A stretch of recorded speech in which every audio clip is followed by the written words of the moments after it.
Welcome to 1202, the Human Factors Podcast. The podcast that covers all things about humans, technology, and particularly the bit in between. And welcome to this episode of 1202, the Human Factors Podcast. Today we're looking at healthcare again, but we'll get around to that in a moment because firstly, this is the first episode that I'm recording in 2024. Yes, it's February, and yes, it's been a while, but I can promise you I've been busy in the background. If you've been looking in TikTok or Instagram Reels or YouTube Reels and things like that, you'll be noticing we've been putting a lot more work into delivering shorts, because that's one of the ways that we think that we're going to try and encourage the younger community that human factors is an awesome thing. So we have been putting some effort in there, bringing back some of our previous guests, chopping up the interviews into manageable chunks, normally about under a minute. So you're getting that minute full of human factors goodness in one shot. So if you've been missing the content on here, go down to TikTok. That's where the cool people are, which is why I don't spend that much time there. The Ergonomics and Human Factors Conference is coming up, and tickets are available now. There is all of the conference has been sorted out. There's actually 4 tracks this year because there's been so many applicants with good conference papers. So really good to see that sort of content growing. So head yourself over to the Ergonomics Conference website, and you can go and get your tickets. And there's all sorts of different bundles on offer. There's also the opportunity, if you're into it, to join the Chartered Institute of Ergonomics and Human Factors Council, and become a trustee among a few other positions. So the elections are coming up, and the opportunities are open now. If you're eligible, you should have had an email from the Institute. So if you haven't seen that, check your junk mail and things like that. It's a fantastic opportunity. I've been a trustee now for 4 or 5 years now. And just being able to have that insight and help into what goes on behind the scenes of the council, of the institute, but also being able to influence and maybe pass on what your thoughts and your expertise into it. It is a truly rewarding role. And then finally, if I pull my finger out and this gets published on time, you still got time to enter the CIHF annual awards, because the closing date is the 16th of February. But if you know, if you've done some fabulous work, or you know of somebody else who's done fabulous work, or just generally amazing people that should be recognized, you still have an opportunity to do so. So as I said, the deadline is the 16th of February. Get yourself to ergonomics.org.uk to find out more about putting in that application. Anyway, enough of that. Today's guest is a human factors practitioner in healthcare. She's also a human factors podcaster herself. So it gives me great pleasure to welcome Fran Ives to the podcast. So Fran, welcome. Great to have you here. Hi, Barry, and thank you. And it's really interesting, but also slightly daunting to be on the other side, sitting here talking to someone else. I now feel a little bit more empathy with all of my other podcast guests. I did an interview the other day where I was on the other side of it, and I felt distinctly uncomfortable.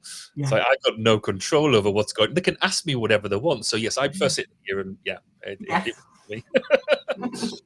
So could you give us a bit of an insight? Right, what is your current role? What do you do on a day-to-day basis? So I'm a human factors specialist at Health Innovation West Midlands, which used to be called West Midlands Academic Health Science Network. So there's 15 health innovation networks across the country. And I'm very lucky to be a human factors advisor in that space. And that gives me a lot of joy to be able to apply human factors not only to my own organisation, but also to work more regionally and support other people in healthcare who are also trying to implement human factors in their own organisation. So it's a really varied role. So why did you get into human factors in the first place? I mean, we all know this isn't the career that you find when you're at primary school or anything like that. So how did you get into human factors in the first place? I love asking people this question as well. I'm quite curious because I'm somebody who went through the ergonomics degree at Loughborough. So I think going to university at 18 to do ergonomics is a really early age to find your thing, isn't it? And a lot of people say to me, but how did you know about ergonomics when you were that age? And really, there's a few different things that happened that made me think, this is interesting. This is worth looking at. Firstly, I did design technology at A level and really loved it. I'd never done design technology before, but I chose it at A level just because I had to change schools and quickly had to change A levels, and ended up doing design technology because it fitted with the timetable. never really anticipating that this would be the most favourite A-level I did. Absolutely loved it, loved every part of it. And part of the curriculum was ergonomics. So I got a bit of a taster for what it was. So quite early on, I actually understood the term and knew what it was. Secondly, my sister was at Loughborough University, my older sister, doing a degree in recreation management. And she was talking to me one day about the people she lived with in halls. And she said, there's this one guy doing a really weird degree. He's doing ergonomics. I was like, oh, I know what that is. Degree. Actually, you could do that at university. So that sort of gave me a bit of an insight to, okay, this is more than just a topic on an A-level. This is something more. And then the last thing that happened was I completed, like many of us did, one of those questionnaires that tells you what your ideal career should be. Yeah. And, I remember looking at all of my classmates, and they were, either chuckling at some of the really obscure careers that were coming up, or it sort of told them exactly what they thought, some kind of science thing, or, medicine, something like that. I had various different suggestions, but one of them was actually to do ergonomics and become an ergonomist. Wow. Okay. So I felt like I had all these different sort of pointers, if you like, all pointing to ergonomics, which led me really to just start looking at degree courses. I think the final nail in the coffin for me was really when my personal tutor suggested that it might be too specialised, and I might be specialising too early by going to university and doing ergonomics. And being a stubborn Yorkshire girl, that was the clincher. I was like, that's it for me. And I got to university, and really at that point, looking at those modules, semester 1, year 1, and seeing the variety of modules that there were, we were doing statistics, we were doing anatomy and physiology, psychology, design. There was nothing narrowing and restrictive about that timetable. It was a very, very broad timetable, which really could take you in all sorts of different directions. So although I think people sort of talk about ergonomics as it's a really niche career, it is in some respects, but actually where you can go with it has endless possibilities. That's almost the argument there around almost we badge ourselves too quickly. There's been a number of discussions recently, hasn't there, around should we be called human factors practitioners, ergonomists, or human performance and things like that. There's an argument about whether we hold too closely that label, because you're right, you could go off in many different directions and still be applying good human factors stuff, just be called something else.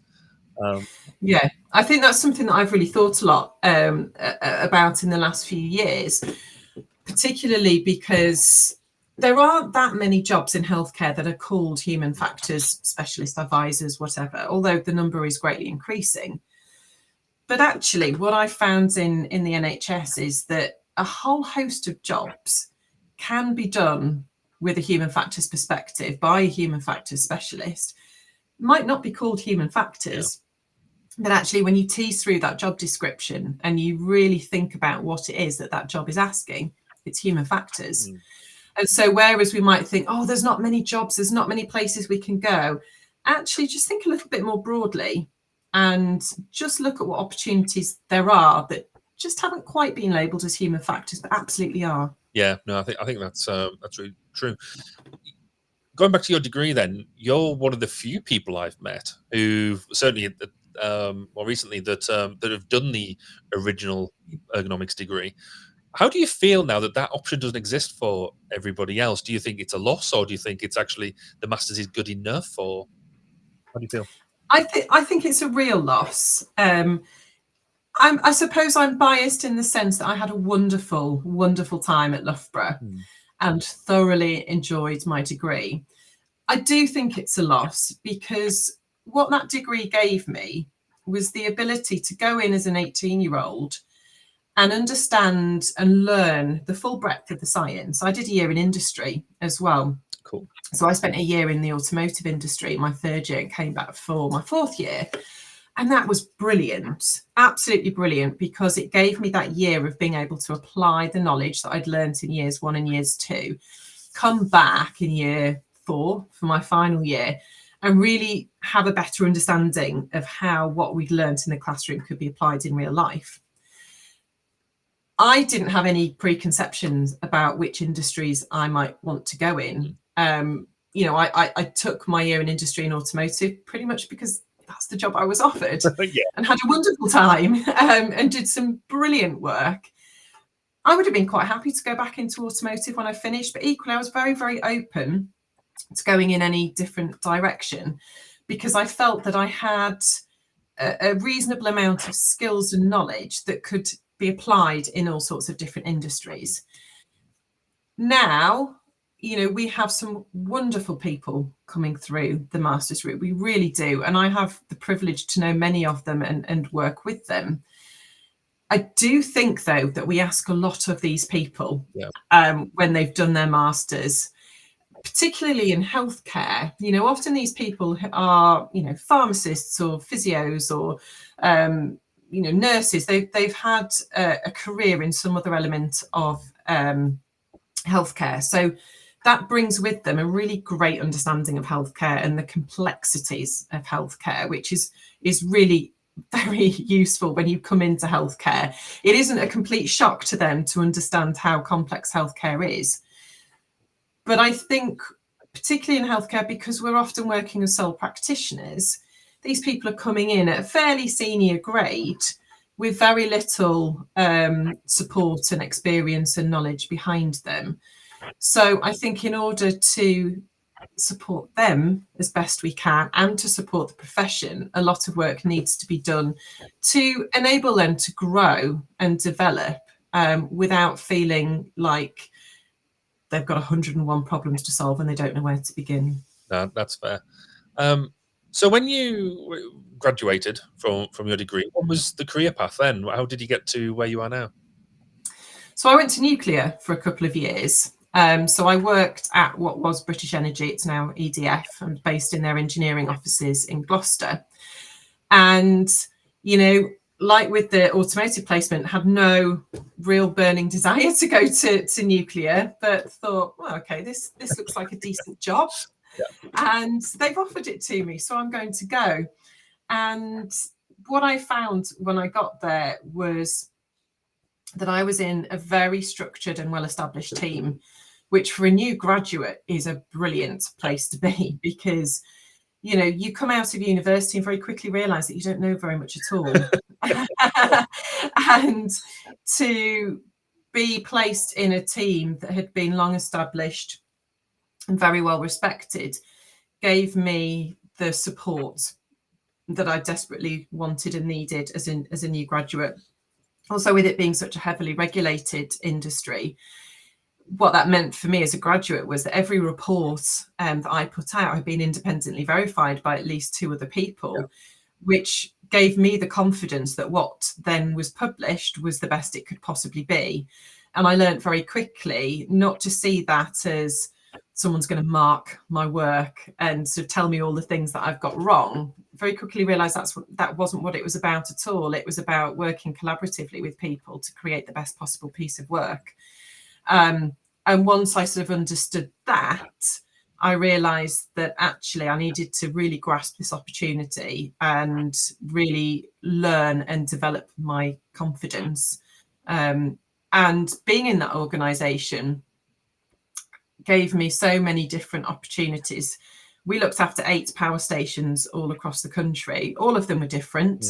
And we did such a variety of work. So, you know, week 1, I was out at Dungeness Power Station in Kent looking at, you know, control rooms and the plant, spaces that as a, you know, 22-year-old, I never, ever experienced before. So it was quite a daunting prospect. But again, coming back to that well-structured and experienced team, I never felt on my own. Cool. And so then you, how did you get from there into healthcare then? Was that just a natural voyage or? Bit of a jump, isn't it? I did quickly realise that nuclear wasn't going to be my long-term passion, that it was a brilliant starting point. But for me, one of the disadvantages of being in an engineering office in Gloucester, but looking after power stations that were situated all around the country, was that we couldn't just go and have a look at something. We couldn't just go and speak to somebody. We went on site an awful lot, but sometimes that included a plane ride up to Scotland, so these visits had to be very carefully planned. And we had to rely a lot on conversations over the telephone, emails, things like that. And whilst that gave us a really good insight, what I really wanted to do was to work somewhere where I could be absolutely in the thick of things. I could go and see people, I could go and talk to people without that, right, I've got to plan it a week in advance and I've got to book plane tickets and get authorization to actually go. So healthcare, as with all of my career choices, was never something that I thought, this is where I want to be. It was again a case of, that job looks interesting, it's sort of geographically in the right place. I'll just give it a go and see if I get it. And I think that's sometimes the disadvantage with having a career in ergonomics and human factors, is that the jobs aren't coming up every week, and if you're looking for something in a specific industry or you're looking for something in a specific geographical area, you either have to be very, very patient, or you sometimes have to really think about what you're going to compromise on. So this was a job that was in the right geographical area for me, but in an industry that I'd never considered.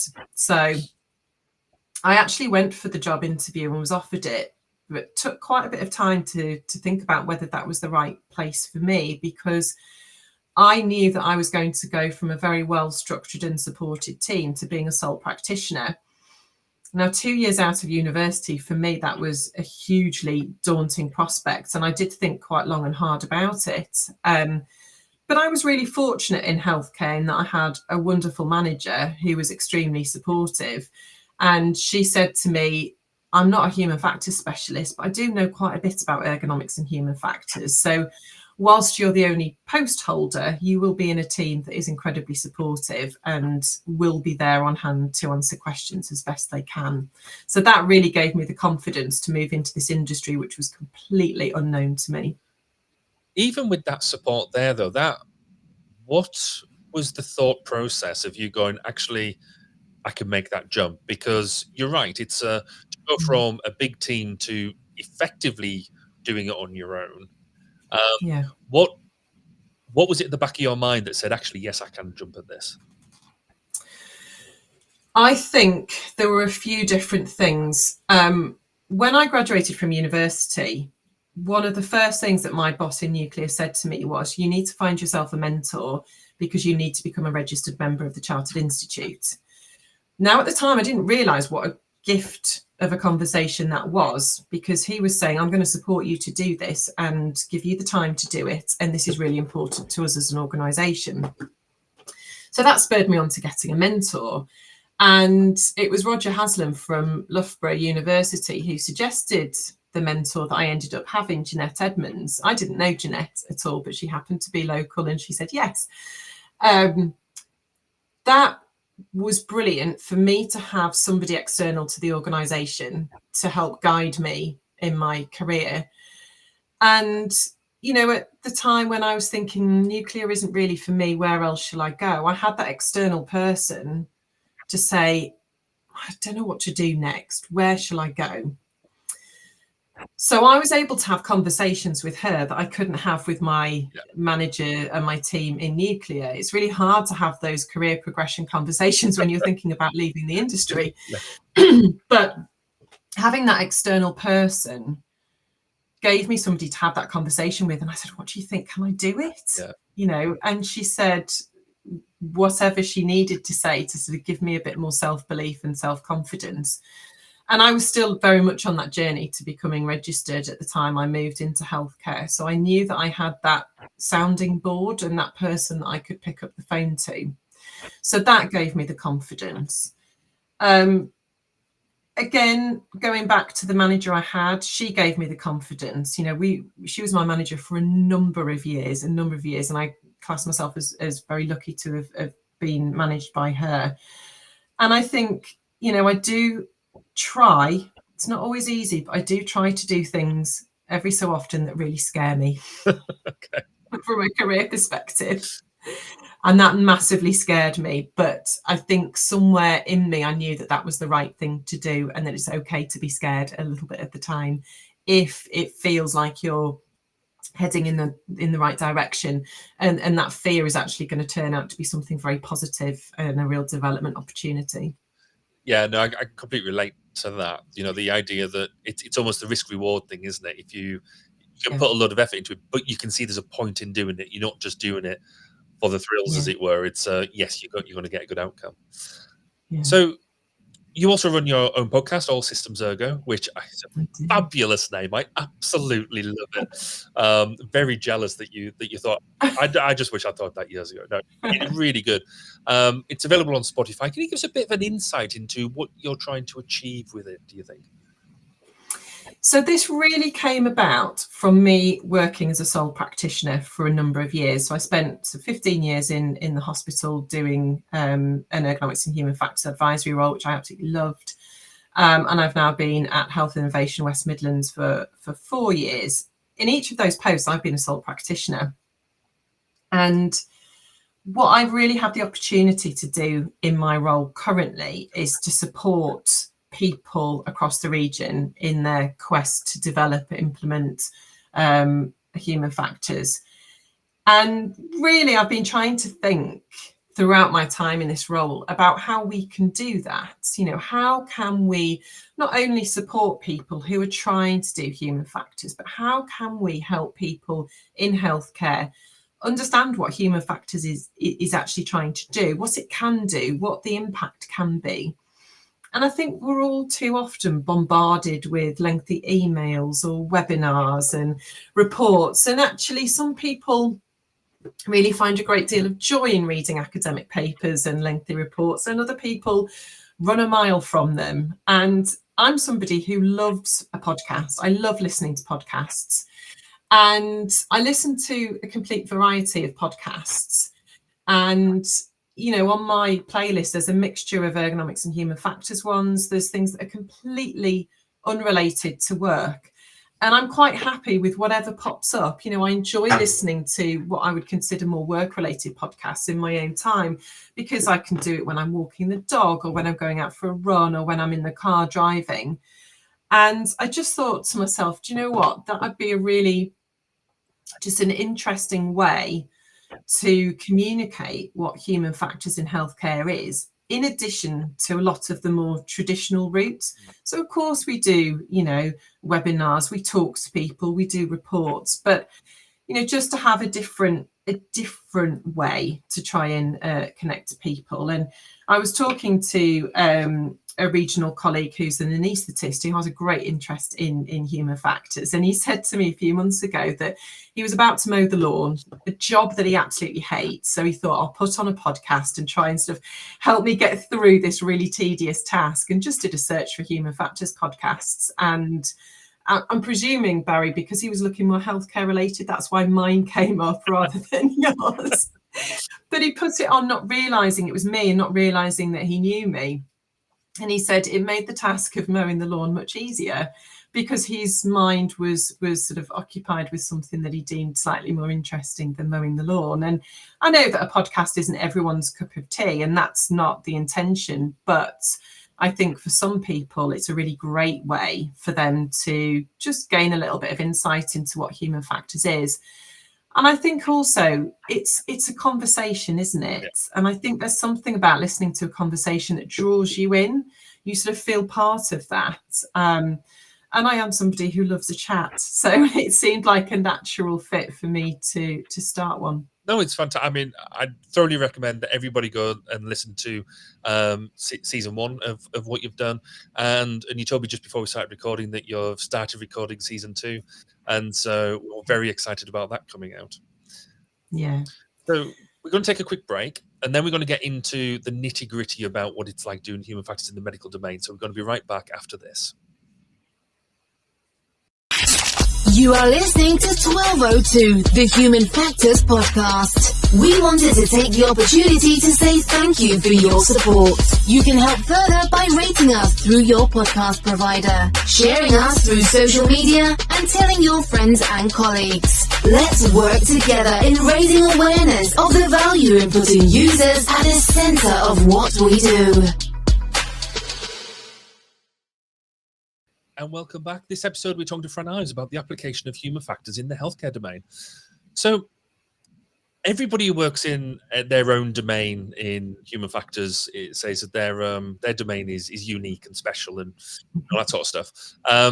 What makes the medical domain so unique from a human factors perspective?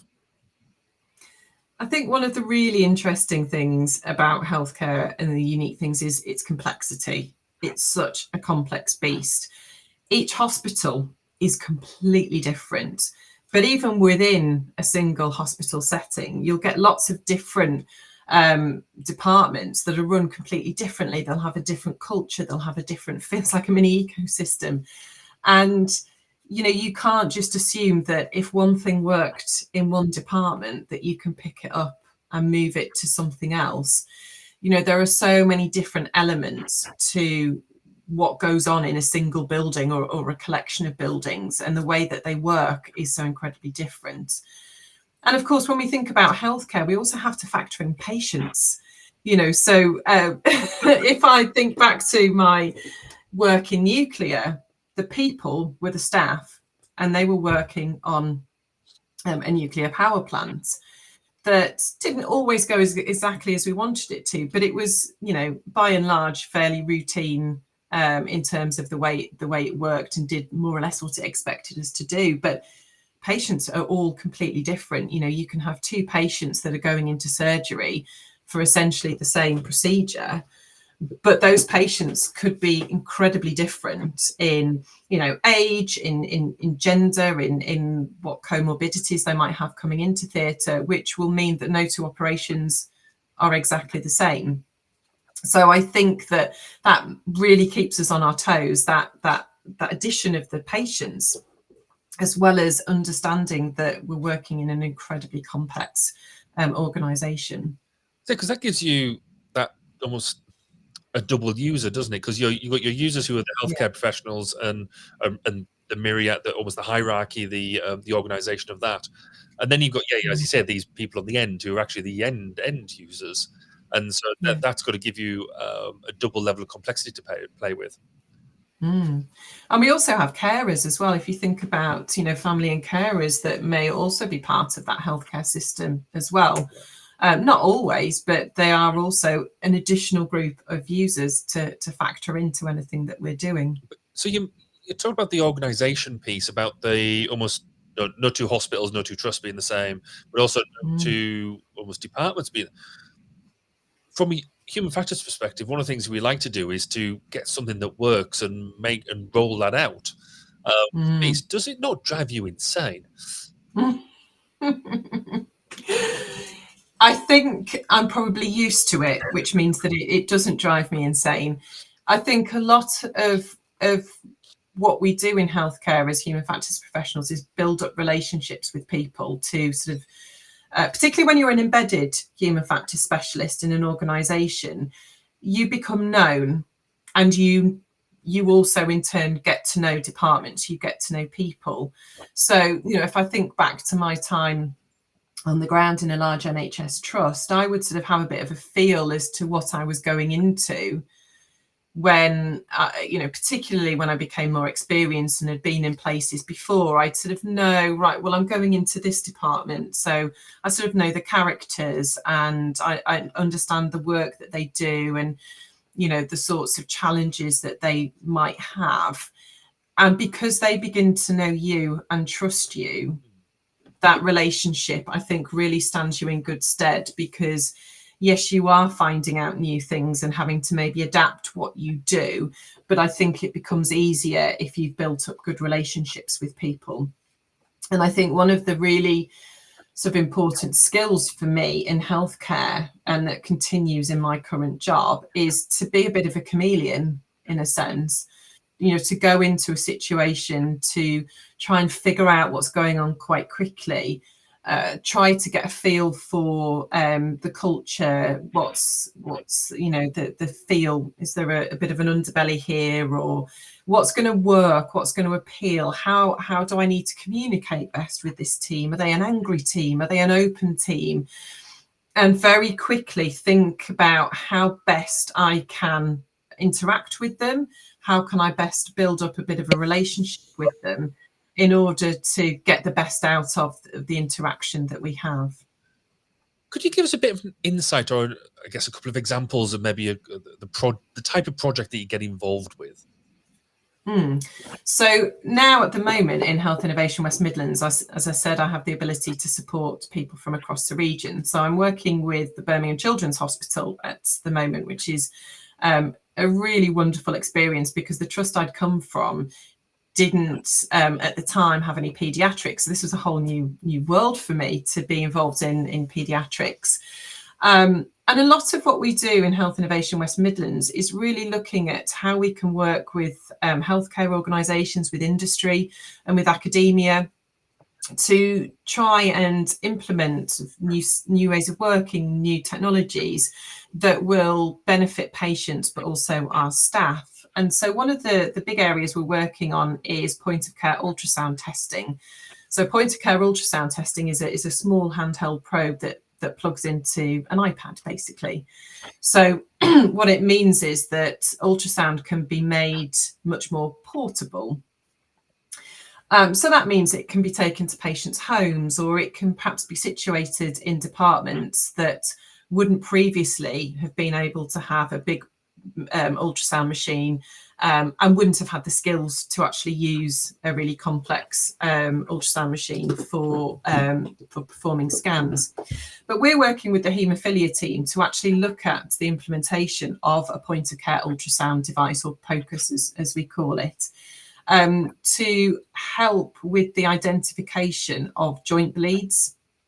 So when paediatric patients are experiencing pain in joints, usually sort of ankles, knees, hips and elbows, it might be because they're having a bleed into the joint, and that's something that needs to be treated very quickly with factor medication.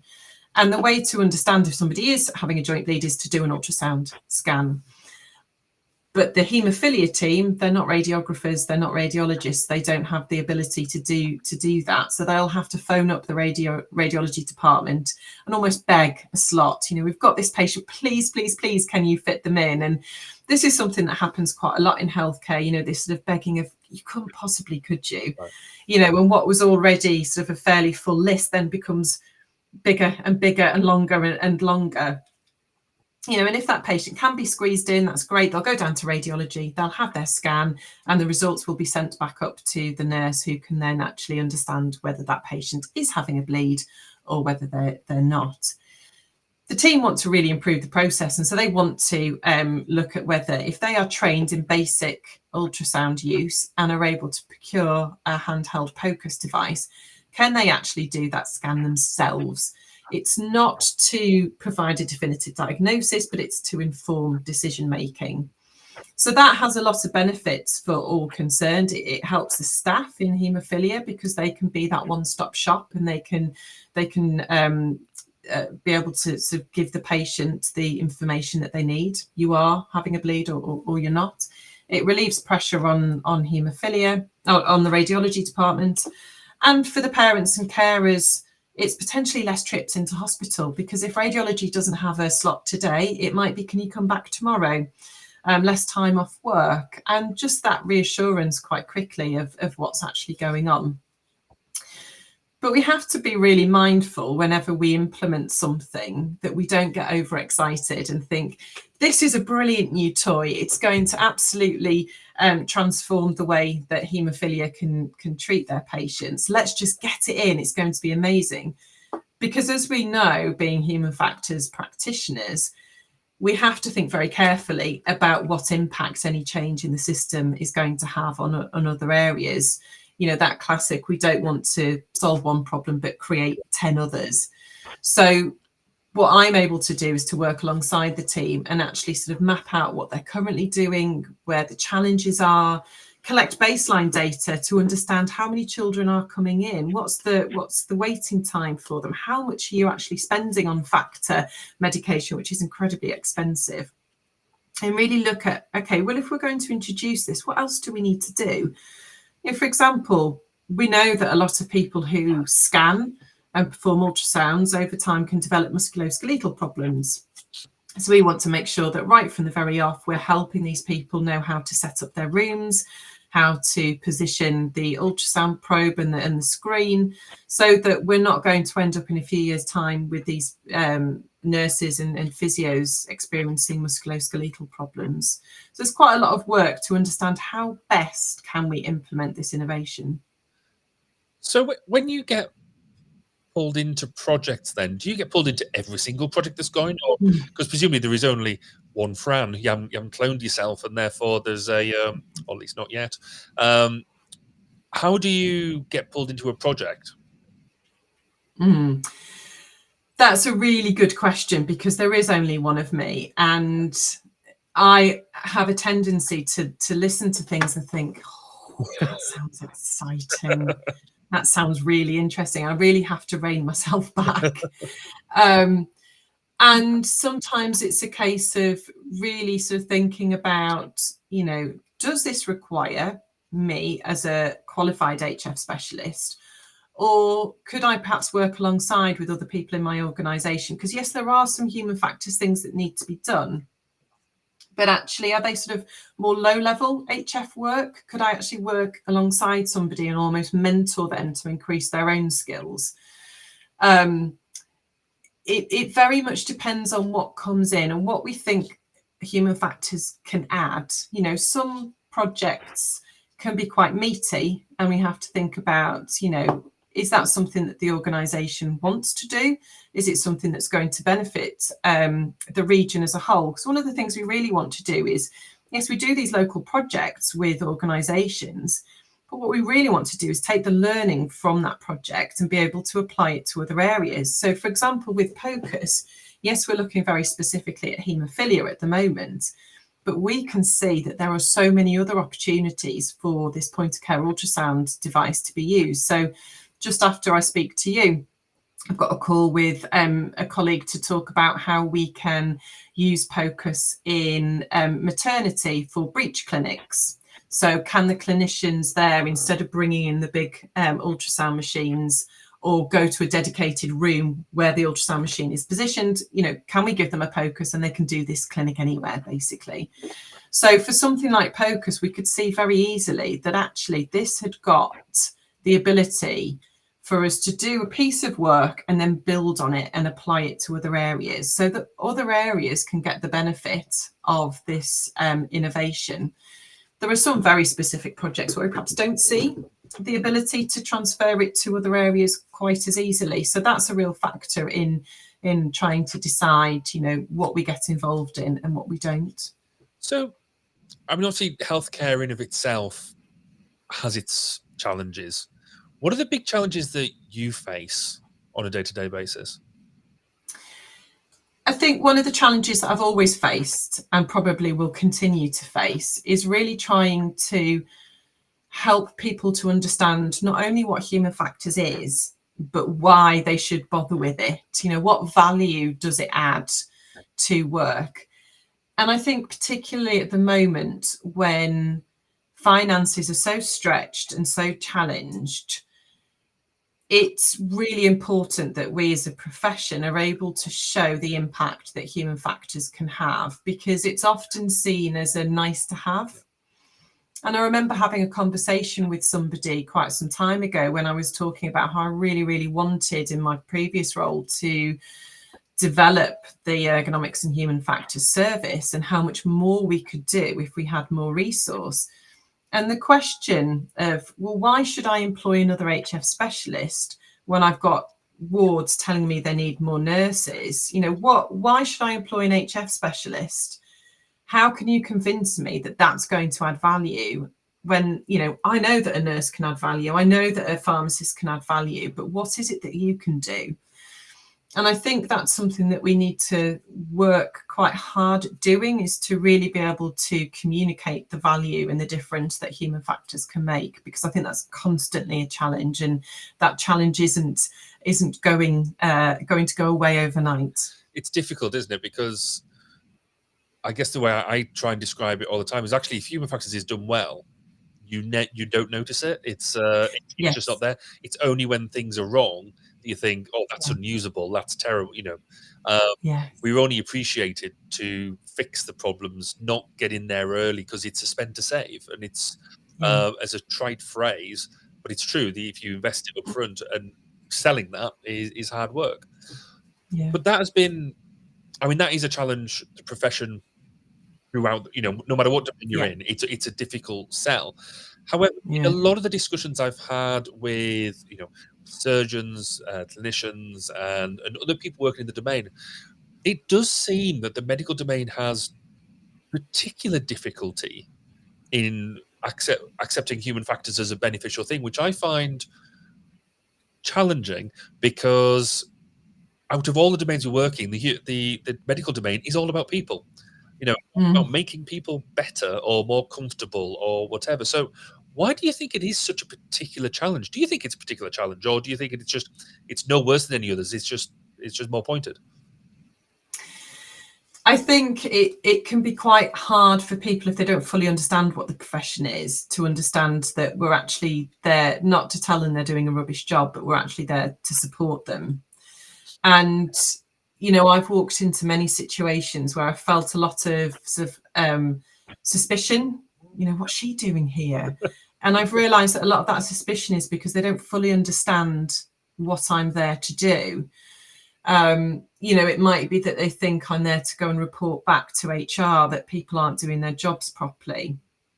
They think I'm there to sort of try and automate everything and put their jobs at risk. And actually, it's that lack of understanding, I think, that can often be a big barrier. And I think often there's a misconception in healthcare about what human factors and ergonomics is. I think having the two terms doesn't always help. For many, many years in my old job, I was known as the ergonomics advisor, and I'm quite happy with that, But I remember sort of about 2016, I started hearing mutterings within my organisation about this new thing called human factors and how amazing it was, and we should be doing more of this. And I sort of kept saying, but I could do that. I'm human factors as well. And I used to get, but you're the chair lady, so what do you know about human factors? So there's a really big sort of education piece about, actually, ergonomics and human factors are interchangeable terms, and human factors isn't just human performance. It's not just how we communicate with one another. There's a whole other element to it. So I think a lack of understanding can be a real barrier. But it's interesting that you pick up on the medical profession, because one of the things I've really found from my own experience, but also talking to other people, is that it can be really hard as a sole practitioner to plug away within your organisation to increase the profile of ergonomics and human factors. And actually, what you need is a champion. And quite often, when I've spoken to other HF specialists in healthcare, they've had a champion, and it's very often a medic, quite often an anaesthetist, actually. I don't know if that's coincidental, but sometimes it can be a beautiful partnership. If you stumble across that champion, then working collaboratively, you can both get in through different doors. So I worked with a brilliant anaesthetist and critical care consultant called Pete Isherwood, and we sort of had the sort of relationship where he would knock on certain doors, open it, and then push me in first, and sort of say, well, you go in first because you actually know what you're talking about. And in some respects, it shouldn't be like that you need the backing of a clinician. But when you have a really good working relationship with that clinician, it can be a brilliant thing. And certainly by working collaboratively with Pete, the profile of ergonomics and human factors grew hugely in my own organisation. And we did far more together than I think either of us could have done on our own. And I know from talking to other HF specialists, Laura Pickup, for example, has got a clinician. The Shrewsbury and Telford team have got a brilliant clinician, Joe McLeod, who's really helped them. And in Nottingham, Bryn Baxendale, an anaesthetist, has been really instrumental in growing that service. So it can actually be a really great working relationship if you find that champion. And that sounds like a great bit of guidance or something that almost any trust can take away if they're going to deploy a human factors practitioner to make sure that they've got the agency, I guess, which can only be provided by that sort of champion type person. Definitely. So if you had a magic wand, but unfortunately this magic wand is limited, it can't just give you vast amounts of cash. What would you do with the magic wand? What would be the thing that you try to fix first? I think it would really be to try and improve culture within the NHS. The NHS has been through a really, really tough time over the last few years, and staff are tired. Staff are feeling sort of worn down. And actually, what we really need to be doing is to improve in culture, to be looking after these people. We need to have the ability to have managers who really understand how to inspire our staff, how to look after their needs, setting clear values, clear goals, clear expectations, promoting good teamwork, and really sort of leading by example. Because I think if we get that bit right, our staff will be able to deliver absolutely brilliant care. And I remember listening to Sarah Jane Marsh speak. Sarah Jane used to be the chief executive at Birmingham Women's and Children's. And I heard her talk once, and she said, my job is to look after the staff. Because if I do my job well and I look after my staff well, I know that in turn, they will look after the patients brilliantly. And when I listened to her and I heard that, I just thought, yes, you've got it. You've got it. Here's somebody who knows that they have a brilliant staff group. She knew that she had really skilled people, but she also knew what needed to be given to them in order for them to deliver the best care. And I think if we do that, we will fly. I am constantly bowled over by the incredible staff that we have in the NHS. We are so lucky that we have such dedicated people, constantly in awe of them, and many of them do jobs that I just never could. I'm not from a clinical background, and I look at some of these staff and think, I could not do that job, but I am so glad that you can, and you do it brilliantly, and we need to support them in that role. I like that, because it is the if you set the right culture for something, it's almost the provide it and then they will come type thing. And it's, if you get the underpinning fundamentals right, then everything else can then flourish rather than necessarily fixing a specific thing. So I really like that as a takeaway message for it. We're going to take a final quick break, and we are going to look at the final 3 questions.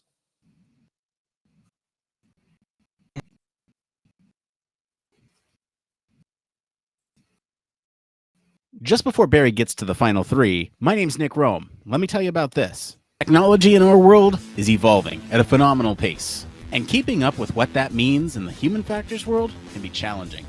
That's where Human Factors Cast comes in. Human Factors Cast is a weekly podcast that highlights and breaks down stories that are chosen by you, the Human Factors community. New York State is giving out hundreds of robots as companions for the elderly. Buttons in cars are safer and quicker to use than touchscreen. A prototype just achieved a major milestone that actually fits the description of a flying car. The show provides perspective based on experiences from different domains and different industries.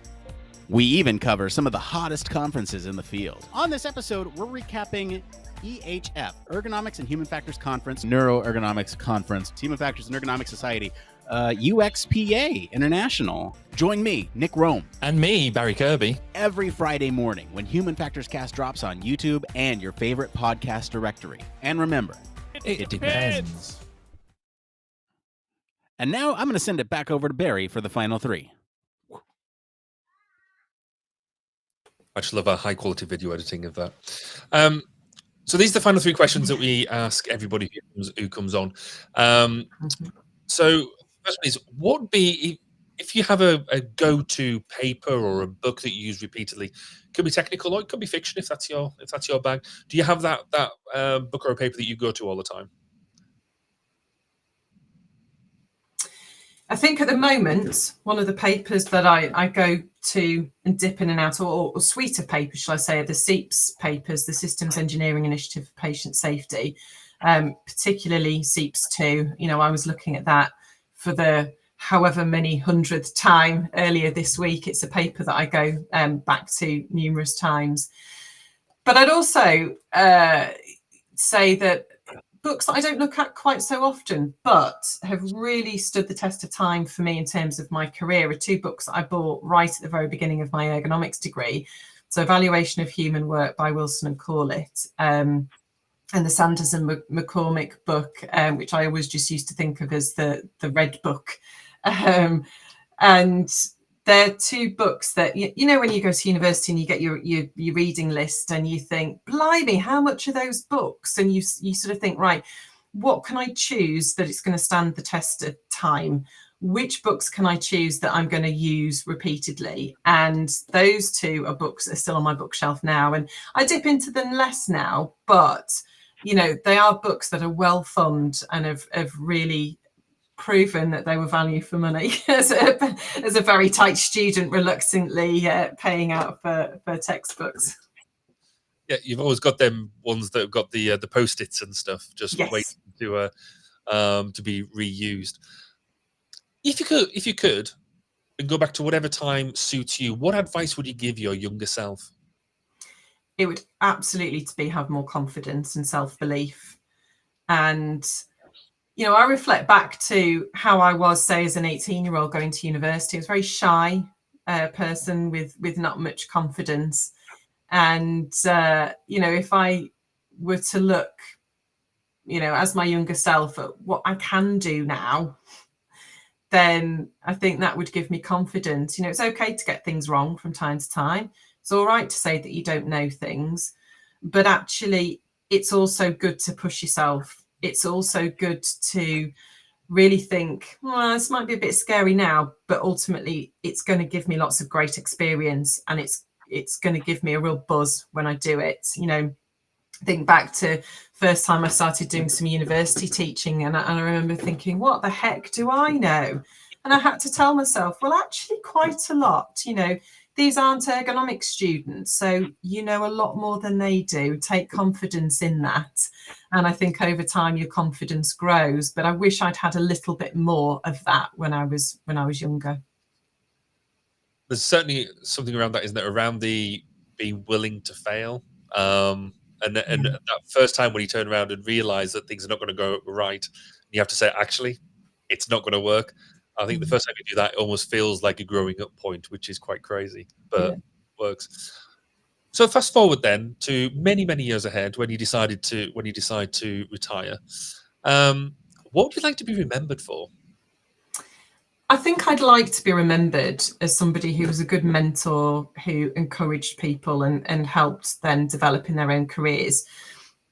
And I think that's really come from, I mentioned earlier, my own brilliant mentor, Jeanette Edmonds. And it was from what she gave me as a relatively new graduate, dipping their toe into the world of human factors, that confidence, that guidance, really then inspired me to mentor people. So a big part of my job now is to mentor people to become chartered or to achieve technical membership at the Chartered Institute.